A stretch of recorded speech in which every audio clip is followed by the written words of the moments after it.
it's Cara and today we are filming a Top 5 Wednesday video.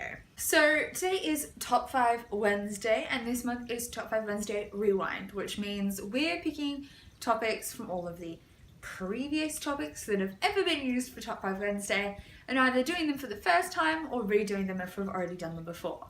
Obviously, I'm new to Top 5 Wednesday, so I'm doing another one that I've never done before. So, Top 5 Wednesday is a tag series created by Lainey over at Ginger Reads Lainey and hosted by Sam from Thoughts on Tomes.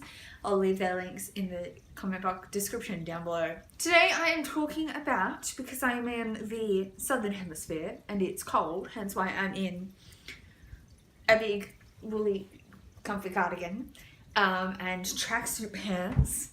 We're coming into winter, so I am talking today about my favourite winter reads. So for me, what I think of when I think winter reads, even though I'm not really a season specific reader, which is something that if you want to hear more about my reading habits, you can watch Monday's video, which is am I a mood reader discussion.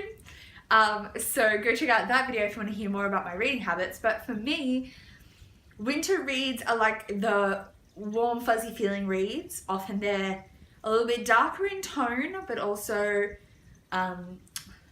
foresty, woodsy in feel, in setting. Or otherwise would be really good for cozying up to by the fire, even though I don't have a fire, but you know, concept applies. So let's get started. These are also in no particular order because I'm awful at ordering these. First off, we have S by J.J. Abrams and Doug Dorst. I wanted to talk about this mainly because I haven't talked about it in a while, but also it really fits for me winter because this is a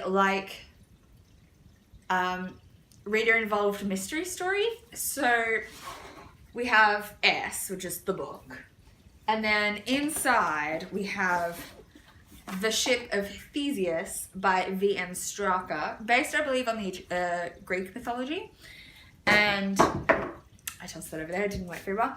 And this book, it did used to have a library sticker, but mine fell off, I think before I ever even got it home, because it was just stuck there.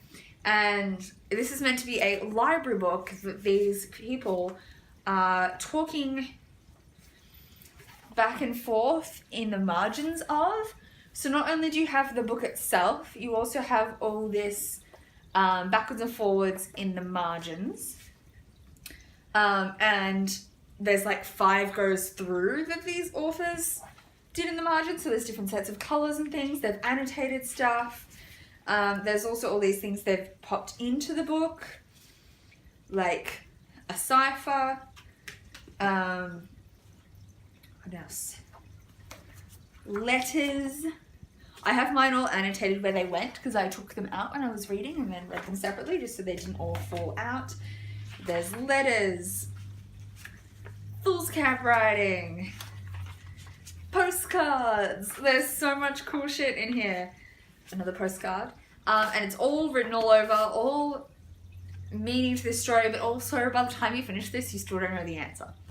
I still don't know the answer. I've been trying to find the Reddit posts that talk about this for ages, but I'm struggling.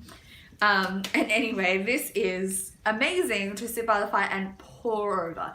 I didn't find it a long read. I think it took me a few days of hard going, and I had this key that I found online of what order to read in. So first is text with pencil. Second is the blue and black inserts, blue black writing in the inserts. Third is the orange green in the appropriate inserts. Fourth is purple and red, and fifth was black and black, which is kind of the pass-throughs the annotators had. And so I followed through in that order and read one set of annotations and then the next, so it was in reasonable, comprehensive order. But I think this took me about 2 or 3 days to read doing that, and it's such a sit down with your lap full of things kind of read, and perfect for winter. So next we have The Conqueror's Saga by Kirsten White. This is book 1 and 2. Book 3 comes out at the end of the year, I think. So these are historical fiction alternate reality in which Vlad the Impaler is a woman and like I can't explain to you how great that premise is. These I think are great winter reads because they're set in I was gonna say Northern Europe, but it's not. It's not Northern Europe at all. But it's set in burping. It's set in Europe, often in winter time, with burping, with a lot of battles and great fight scenes and ice and I don't know, wintry things, castles that are cold, and it just feels like winter. It's also set in Turkey, so there's part in Turkey and there's that setting as well. Good. This is a great series. I'm so excited for the third one. Then we have Uprooted by Naomi Novik. This is a fairy tale-esque story, potentially based on Polish folklore because it's very Polish. This is a gorgeous book. I have heard some people don't like it. They find it too rambling and confusing. Personally, I loved it. It's very slow and meandering, and the magic system does not make sense at times, but I'm fine with that. So I adored this. Why I think it's perfect for wintertime is it is that classic slow woodsy fairy tale, and it just gives you the warms and fuzzies. Then we have The Name of the Wind by Patrick Rothfuss and the rest of the series. This is the Kingkiller Chronicles.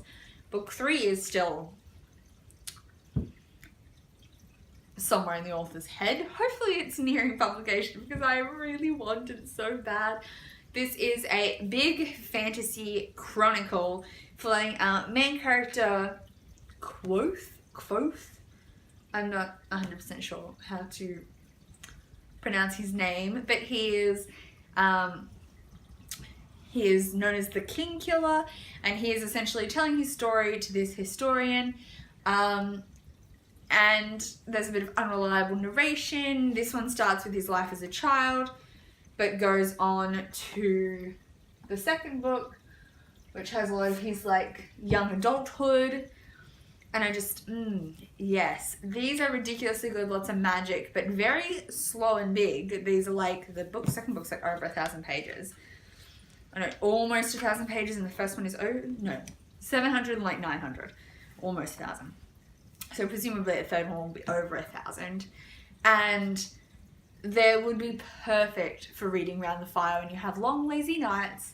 You can get a lot read without having to think, and without having to make time for these, I guess. And then finally we have Strange the Dreamer by Laini Taylor. Again, this is just something that gives you the warm and fuzzies. It is so lyrical and beautiful. This follows our main character Laszlo, who is a librarian, and when he was a kid he was obsessed with this city, which suddenly no one could remember its name, and everyone called it Weep, even though everyone knows that's not its original name, especially Laszlo. Everyone else has kind of forgotten about it, it's fallen away into the annals of history, but Laszlo is obsessed and he desperately wants to know what happened to this city. This is beautiful. Book 2 in this duology, I believe there's just the 2 books. It's called News of Nightmares, and it comes out later in the year, and I'm so excited.